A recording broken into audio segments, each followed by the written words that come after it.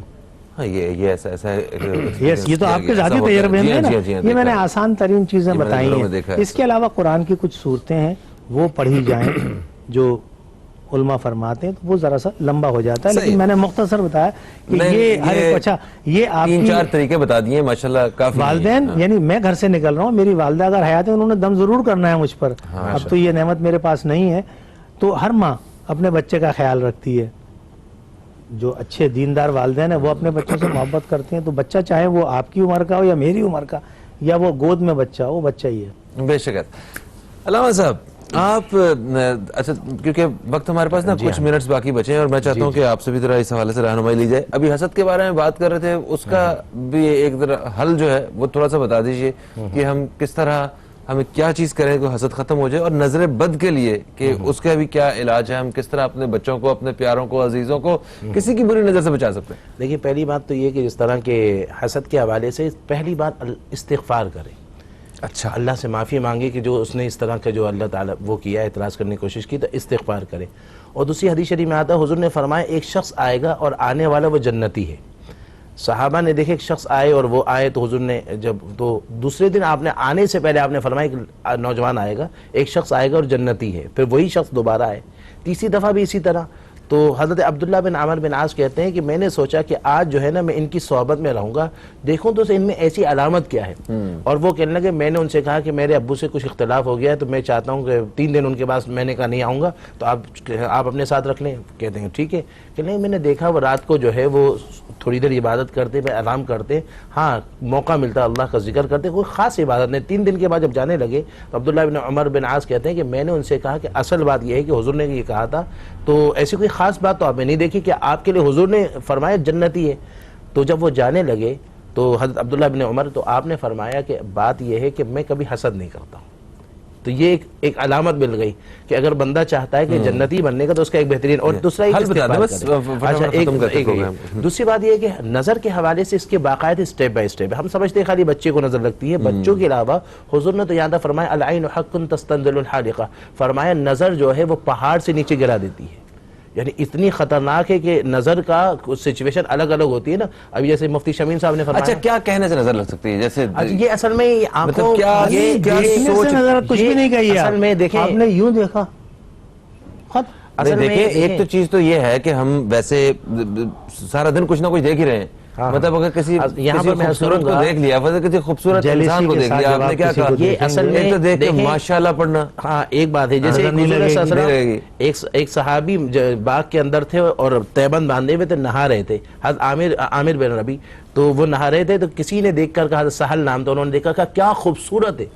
جب یہ کہا تو وہ وہیں گر گئے اور عجیب حالت ہو گئی. صحابہ کے بعد دوڑتے ہوئے یا رسول اللہ, حضور نے کہا کیا بتایا, تو آپ نے اس صحابی کو بلا کر کہا کہ تم نے کیوں نہیں کہا کہ اللہ برکت دے, تبارک اللہ. تو اگر کوئی چیز اچھی لگے تو یا تو بارک اللہ کہہ دینا چاہیے, یا تبارک اللہ کہنا چاہیے, یا ماشاء اللہ کہنا چاہیے. ان چیزوں کے کہنے سے نظر وہ بری نظر سے بچ جائے گا.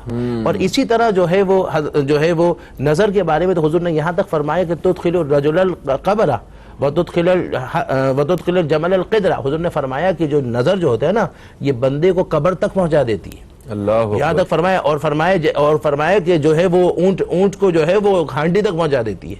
تو اسی لیے جو ہے وہ نظر سے بچنے کا ایک طریقہ یہ کہ اگر آپ کسی چیز کو دیکھ رہے ہیں اور اچھی چیز ہے تو آپ وہاں پر جو ہے وہ بارک اللہ کہہ دیں یا ماشاء اللہ کہتے ہیں. اسی طرح جو ہے نظر کے حضرت نے بہت وہ بتائے, سورہ کوثر کو بھی اگر پڑھ کر دم کیا جائے تو نظر وغیرہ ہٹتی ہے. بہت شکریہ آپ کا مفتی صاحب تشریف لائے. علامہ صاحب آپ کو بھی بہت شکریہ, بڑی زبردست قسم کی معلوماتی گفتگو رہی. آج ہم نے بہت ساری چیزیں جانی, اور ہمیں اللہ تعالیٰ ایک ایسا انسان بنا دے, اس دعا کے ساتھ اگلے حصے کی طرف بڑھیں گے, ایسا انسان بنا دے کہ ہم سے کسی کو کوئی نہ نظر لگے نہ ہی ہمارے دلوں میں کسی کے لیے حسد پیدا ہو. ہم اللہ تعالیٰ کی تقسیم سے خوش ہو جائیں اور شکر ادا کرنے لگیں. اللہ تعالیٰ ہم سب کو بھی وہ سب کچھ دے جو ہم چاہتے ہیں اور ویسا انسان بنائے جیسا ہمیں وہ دیکھنا چاہتا ہے. ایک وقفے کی طرف بڑھیں گے, وقفے سے واپس آئیں گے تو ہمارے ساتھ موجود ہوں گے حضرت مولانا بشیر فاروق قادری صاحب, جن سے بات ہوگی استخارہ, روحانی اور شرعی رہنمائی اور روحانی علاج کے حوالے سے.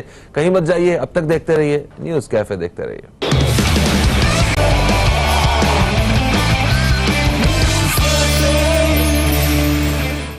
ویلکم بیک, آپ دیکھ رہے ہیں نیوز کیفے. میں ہوں فہیم عباس اور پروگرام کے دوسرے حصے میں ہم داخل ہو چکے ہیں. جمعہ کے دن پروگرام کے دوسرے حصے میں ہمارے ساتھ حضرت مولانا بشیر فاروق قادری صاحب موجود ہوتے ہیں, جن سے ہم استخارہ اور روحانی شرعی رہنمائی کے حوالے سے بات کرتے ہیں اور روحانی علاج کے حوالے سے بات کرتے ہیں. آپ اسٹوڈیو میں ہمارے ساتھ موجود ہیں, ہم آپ کو خوش آمدید کہتے ہیں. السلام علیکم, اور کیسے ہیں آپ؟ وعلیکم السلام ورحمۃ اللہ وبرکاتہ. الحمدللہ رب العالمین علی کل حال. ماشاءاللہ ماشاءاللہ. پروگرام کا آغاز کرنے سے پہلے میں دوستوں کو بتا دوں کہ آپ دوست کال کر سکتے ہیں. کال کر کے پروگرام میں اپنا سوال جو ہے وہ آپ ریکارڈ کروا سکتے ہیں. یہ نمبر سکرین پہ آپ کو نظر آ رہے ہیں. اس نمبر پہ, یہ نیلی پٹی میں جو نمبر ہے, اس پہ آپ نے کال کرنا ہے تو ڈائریکٹ آپ کا ہمارے پروگرام میں رابطہ ہو جائے گا. اور آپ استخارہ کے حوالے سے کچھ پوچھنا چاہتے ہیں, کچھ اپنا مسئلہ ہے, کچھ اس کے بارے میں رہنمائی حاصل کرنا چاہتے ہیں, کوئی کسی بھی قسم کا ایشو ہو سکتا ہے, وہ شراکت داری کے حوالے سے, کاروبار کے حوالے سے, آپ کے اپنا رشتہ داریوں کے حوالے سے, آپ شادیوں کے حوالے سے, نئے رشتوں کے حوالے سے, کسی بھی قسم کی رہنمائی, جہاں آپ دینی رہنمائی چاہتے ہیں تو اس کے لیے آپ ضرور کال کریں. سر, کل وزیر اعظم پاکستان جناب عمران خان صاحب نے ایک نئے مشن کا ایک آغاز کیا, ایسا لگا, ہنرمند پاکستان کے حوالے سے. میں آپ سے یہ سوال اس لیے کر رہا ہوں کہ آپ بھی اس حوالے سے, آپ کے اپنے سیلانی ویلفیئر انٹرنیشنل ٹرسٹ کے اپنے بہت سارے پروگرامز ہیں جس میں آپ عوام کو ہنرمند بنانے کے لیے خدمات جو ہیں وہ پیش کر رہے ہیں. تو آپ اس سارے تقریر کو کس طرح دیکھتے ہیں؟ بسم اللہ الرحمن الرحیم. سب سے پہلے تو میں ہمارے وزیر اعظم کو مبارکباد پیش کروں گا کہ یہ وہ کام جو مطلب یعنی کہ ہمارے پیارے آقا صلی اللہ تعالی وسلم کی سنت سے ہے, اس کام کا سرکار دو جہاں صلی اللہ علیہ وسلم کا کوئی امتی آغاز کرے تو اس کو مبارکباد دینی چاہیے. ٹھیک ہے, کیونکہ ہنرمند کے بارے میں حدیث کریمہ ہے کہ ہنرمند آدمی جو ہے وہ بھوکا نہیں مرے گا, خلاصہ حدیث کا. تو اور دنیا کے حالات ہمارے سامنے ہیں. جب دوسری جنگ عظیم ختم ہوئی تھی تو کوئی عمارت بچی تھی جاپان میں یا جرمنی میں, جو حالات ہوئے اور انہوں نے اپنے آپ کو ہنرمند بنایا. آج وہاں کا وزیر اعظم بھی جو ہے نا اس کو بھی بال کاٹنے آتے ہیں. واہ, سمجھے. تو مختصر کہنے کی بات یہ ہے کہ یہ جو لوگ ہیں اغیار عالم, یہ ہمارے نبی کی تاریخ کو پڑھتے ہیں صلی اللہ علیہ وسلم.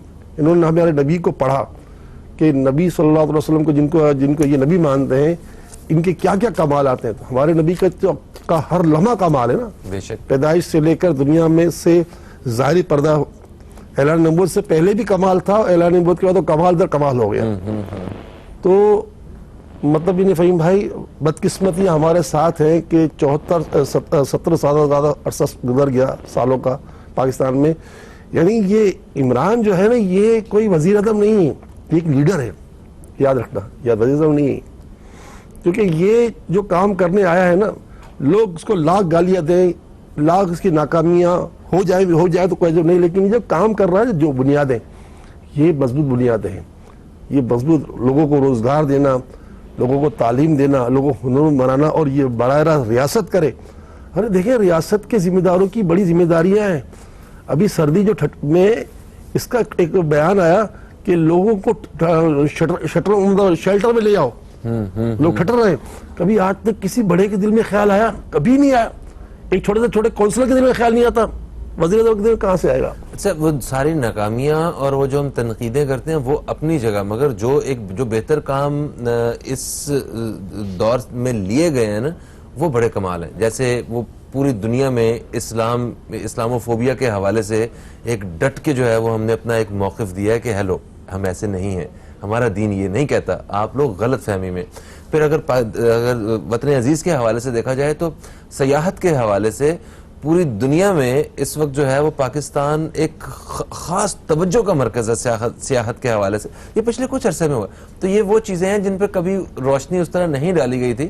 تو جو اگر برائٹر سائڈ دیکھی جائے تو وہ یہ ہے اور جس پہ ہم بڑے خوش ہیں, جس کے بارے میں بات کر رہے ہیں. تو عرض کر رہا تھا کہ اگر ہم نوجوانوں کو ہنر دے دیں گے جناب اعلیٰ تو وہ نوکریاں نہیں تلاش کرے گا, وہ نوکری تلاش نہیں کرے گا, لوگ اس کو تلاش کریں گے, وہ لوگوں کو تلاش نہیں کرے گا. اچھا الحمدللہ یہ چوتھا مطلب یعنی کہ ہماری پارٹنرشپ ہے حقوق کے ساتھ. اچھا ہاں, اس میں ہم جیسے پہلے ہم تعلیم ان کے ساتھ پارٹنر رہے, صدر پاکستان کا پارٹنر ہے, آج بھی ان کے ساتھ دسترخوان میں کیا کہتے ہیں لنگر خانے پارٹنر ہے, ان کے ساتھ مطلب یعنی کہ پناہ گاؤں میں پارٹنر ہے. اچھا اس میں بھی پارٹنر. ہاں الحمدللہ. اور یہ چوتھی پارٹنرشپ یہ ہے کہ کیونکہ اس شعبے میں اللہ کا کرم ہے کہ جو سب سے جدید تعلیم ہے اس پہ سب سے بڑے پائنیر ہم ہی ہیں الحمدللہ, سیلانی. کیونکہ ہم آرٹیفیشل انٹیلیجنس اور بلاک چین, کلاؤڈ کمپیوٹنگ, یہ اس کے ہم پائنیر ہیں پاکستان میں. تو اللہ نے ہمیں اتنی عزت دی ہے کہ ریاست کا صدر بھی جو ہے اس نے ہمیں پارٹنر بنانا پسند کیا, جبکہ ریاست میں 200 کے آس پاس یونیورسٹی ہوں گی. جی ہاں. لیکن اس کے باوجود ایک ویلفیئر ادارے کو پارٹنر بنانا یہ اس بات کا بہت بڑا کھلا ثبوت ہے کہ اس ادارے کے پاس اخلاص ہے اور یہ لوگوں کو مطلب یعنی کہ اونچا لے جانا چاہتا ہے. ہمارے ہر لفافے پہ لکھا ہوا ہے کہ ہم ہر سال 1 لاکھ مطلب ڈیولپر تیار کریں گے, 1 لاکھ ڈیولپر تیار کر کے سال $10 بلین پاکستان کا اتاریں گے. 10 بلین ڈالر یہ آئی ٹی کی فیلڈ میں اسپیشلی. ماشاءاللہ, اللہ تعالیٰ آپ کو کامیاب کرے اور آپ کی ہمتیں اور طاقتیں اس حوالے سے اور زیادہ بڑھائے جس سے وطن عزیز کا فائدہ ہو سکے. کالر ہمارے ساتھ ہیں, شامل کرتے ہیں. السلام علیکم جی, کون ہے ہمارے ساتھ؟ ہیلو. ہیلو السلام علیکم. وعلیکم السلام, کون ہے ہمارے ساتھ؟ میں عائشہ بات کر رہی ہوں. کہاں سے کال کیا عائشہ جی؟ عائشہ وہ کراچی سے. کراچی سے. کیا سوال ہے آپ کا, کیا پوچھنا چاہتی ہیں؟ وہ مجھے یہ پوچھنا تھا, مجھے بہت زیادہ گھبراہٹ ہوتی ہے اور ڈر بھی بہت لگتا ہے. اور کیا نام ہے, مسئلہ میرے ساتھ 3 سال سے, میں علاج بھی کروا رہی ہوں لیکن تھوڑے دن صحیح ہو جاتی ہوں پھر ہو جاتا ہے. ٹھیک ہے, علاج کس قسم کا کروا رہی ہیں آپ؟ ڈر بھی بہت لگتا ہے رات کو. ٹھیک ہو گیا, آپ پروگرام دیکھیے, ہم پروگرام کے اگلے حصے میں اس حوالے سے بات کریں گے. بہت شکریہ آپ نے کال کیا. اوکے, اچھا ہم جو ہمارے ناظرین ہیں ان کے مختلف مسائل کے حوالے سے رہنمائی پیش کرتے ہیں, آپ بتاتے ہیں. ایک دو ایشوز جو بڑے کامن ہوتے ہیں ایسے رشتوں کے حوالے سے, وہ رہنمائی لیتے ہیں آپ سے. ایک اور ایشو ہے جس کے بارے میں بہت کالز آتی ہیں اور بہت سے لوگ ایسے جن کی کالز نہیں ملتی, وہ بھی ڈائریکٹ جو ہے وہ رہنمائی چاہتے ہیں. قرض کے حوالے سے بہت سارے لوگوں کو میں نے پریشان دیکھا ہے جو قرض میں ڈوبے ہوئے ہیں. اچھا, یہ قرض کسی سے لے کے پریشان ہونے والے جو لوگ ہیں یہ پھر اچھے لوگوں میں شمار ہوتے ہیں. کچھ لوگ تو قرض لے کے بھول ہی جاتے ہیں نا, جنہوں نے تو واپس ہی نہیں کرنے ہوتے, جس طرح کل بھی ہمیں ایک کال آئی تھی.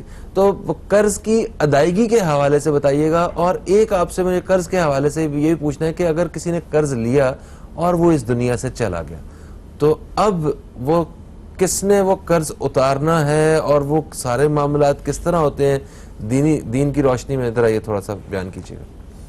ہمارے پیارے نبی صلی اللہ تعالی وسلم رحمت عالمیان ہیں, پوری کائنات کے ذرے ذرے کے لیے رحمت بنا کے بھیجے گئے.